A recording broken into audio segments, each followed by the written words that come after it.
Tony Rothman is a physicist friend of mine and a bestseller author. He once wrote that a physicist should have a visa to enter in the real world. Actually, I graduated in theoretical physics in Switzerland back in the 80s, a long time ago. My name is PAULO Pereira da Silva. I am 57 and I work since 34 years in Renova, that is a Portuguese tissue paper company. For me it's a great honor to be here, but actually I don't know what I'm here and why I'm here, but one of the previous presentations, perhaps you need to have the dinosaur. And perhaps I am those CEO that is a dinosaur, perhaps that's the reason how I discovered that, to be invited here. So, I am this kind of guy. My life has been doing this paper. It's the most boring paper in the world, one of the most boring products. And if you know, my passion in the last, I should say, 20 years is to try to change that. Through creativity, innovation, new ideas, to change the perception people have about my product. And even without a visa to be here, but I'm not so sure that we are here in the real world also. But I should like to share with you a small story. And the story is how we changed this product to something different, that is a media star, the black toilet paper.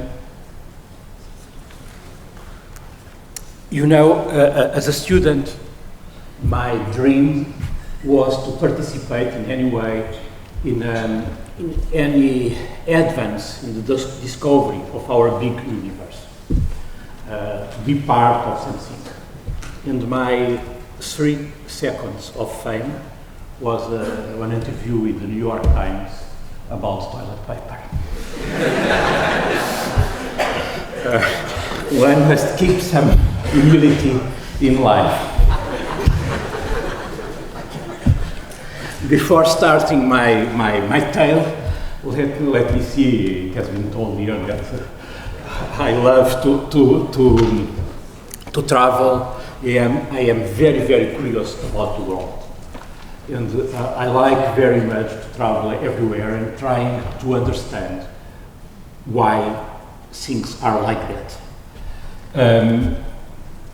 And in my profession, I travel a lot seeing retail shops in Japan and everywhere.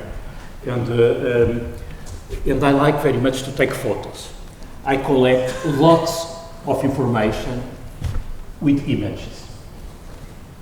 And I've been expelled for different supermarkets all over the world. Once in the States, and it's very difficult because I'm taking photos nowadays with iPhones is more easy.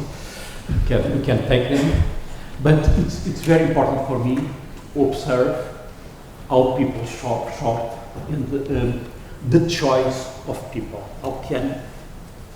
How do we choose to buy one thing and not another? And it's very important to have data for that. But I need more. I need to see. In some ways, I need to be with people, to see how people act. Because to extract information from reports, from data, from that is not enough for me. So I like very much to travel all over the world, to see people, to see behaviors and different behaviors of people, the houses. In Japan, for instance, I was talking about that, I asked to see some apartments and the space of people, because it's quite difficult life in a small apartment in Tokyo, or to have people around the houses in Mexico City. So the behaviors of people are quite different. So I like to read a lot, culture, take pictures everywhere, and nowadays I have a new passion because many years ago I liked very much to read the classics, and I learned a lot in my youth reading the classics. Nowadays I shift from, I don't know, Shakespeare or James Joyce to the Instagram of young people. And I learn a lot seeing the social media of young people. I am very curious about how they act, how they connect, what is important for them. They are my new classics. And I like very much to take photos everywhere.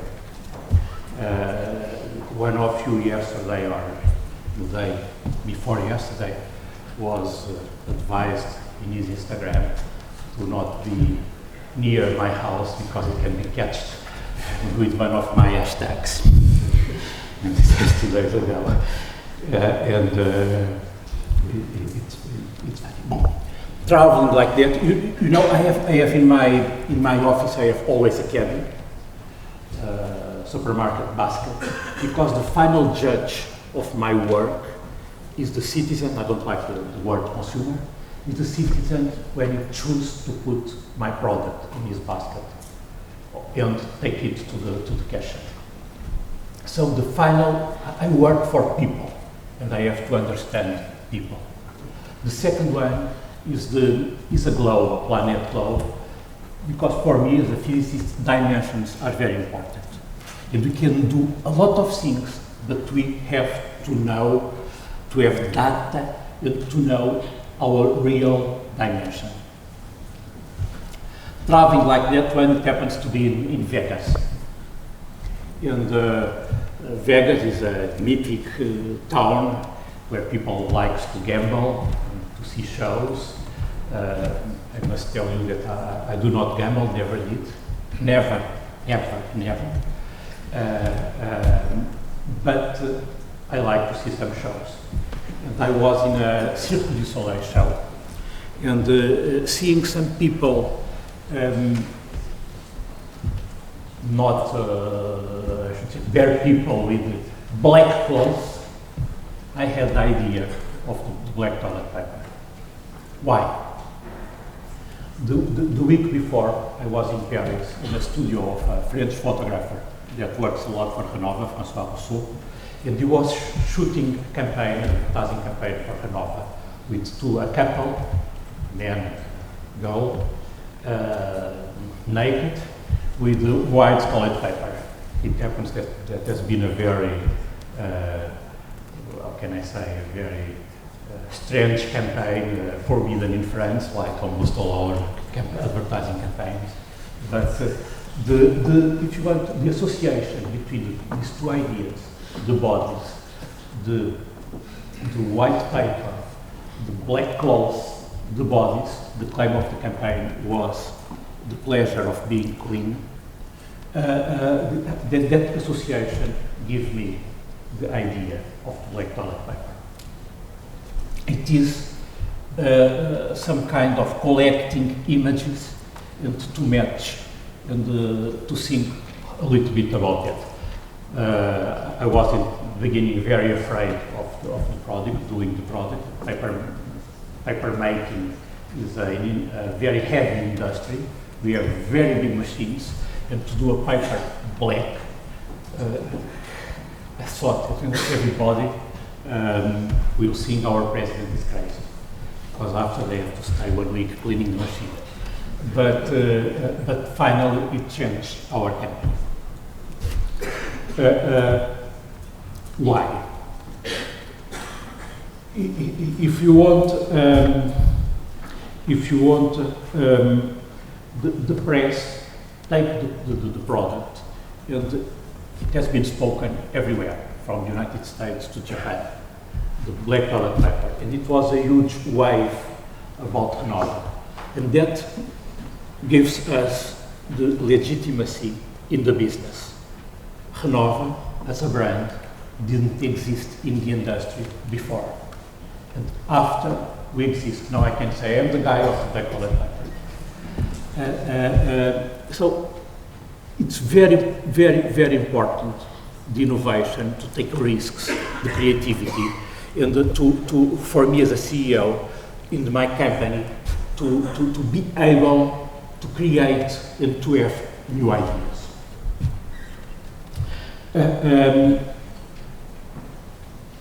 Renova as a brand, after we launch different colors, we have so many different colors that are well known everywhere. But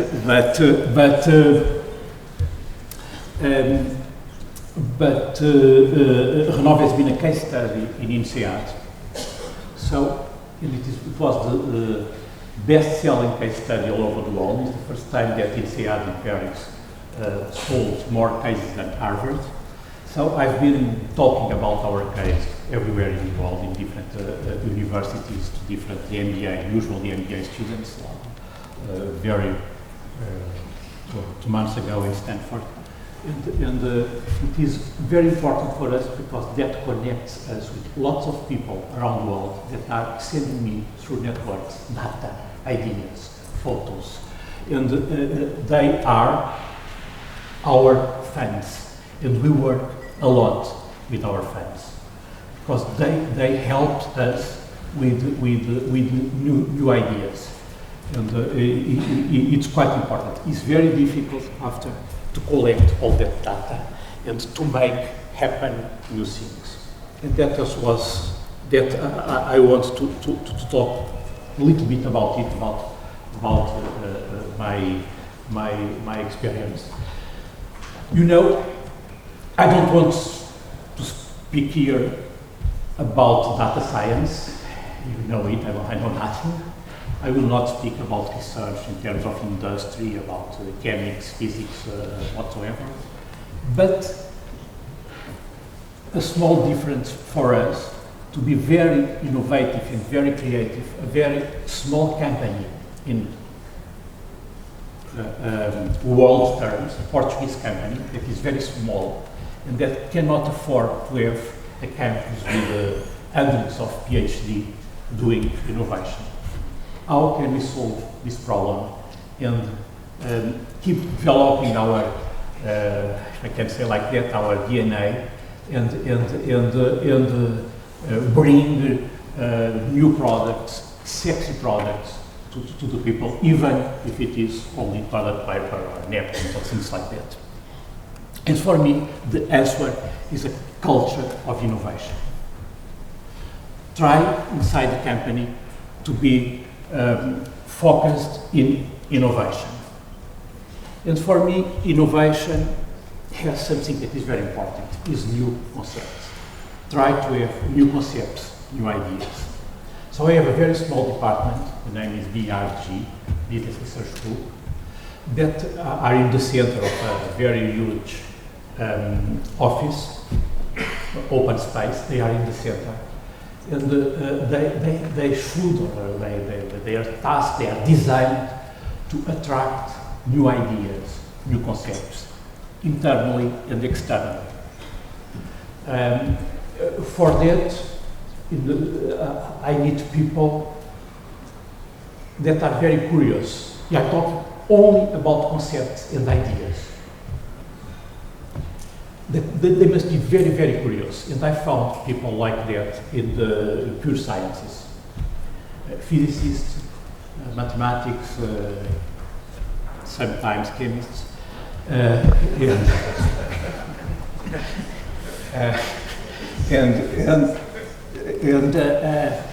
they should, sometimes they are like, I don't know, like a child, or stubborn, I don't know, and they love to destroy ideas, to destroy new things.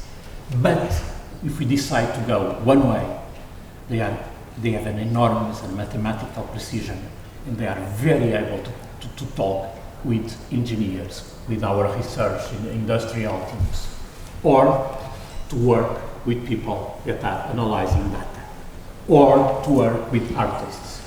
So here I have someone that some people that should interfere with different people and attract new ideas in a very informal way. I don't want to formalize.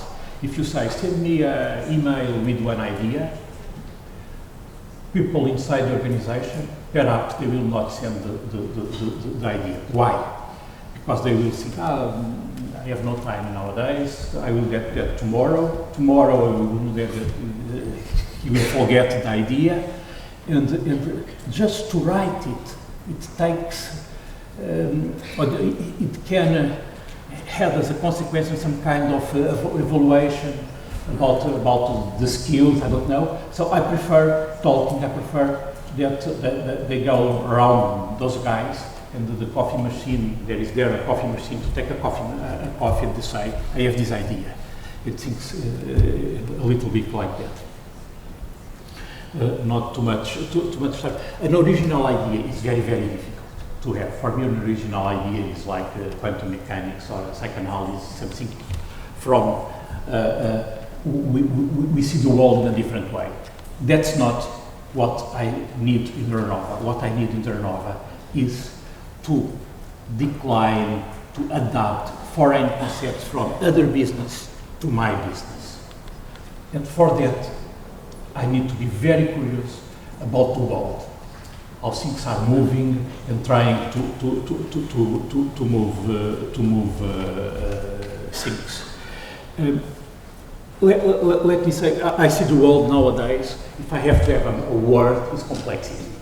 And a small company to move in a world very, very, very complex, we need a fluid structure. And we need this kind of ability to adapt in a fluid way and not as a crystal for our size. We are not, unfortunately, Google or Facebook to have that.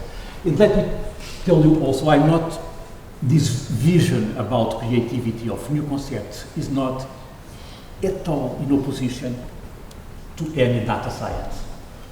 But I'm talking about something to add something something more to be able to generate new ideas in a till now human way. You know, for that we need to have very, very good people. And for me it's an honor, and I'm very pleased because I think I have a fantastic team in Renova. Every time I speak, I have to say that they are doing everything, and they give me the opportunity to have some recreation with you here. I work in there. I had a nose, spent some time there, and but they are very, very good. So to have, more important are people, and of course data scientists are very important. I don't have too much time, but my people tried to prepare something for you today, because the title of my communication was Data Paper. So what can we do? And they design a toilet roll with the more important physical equations. So it's the explanation of the world in a toilet paper. Thank you very much for listening.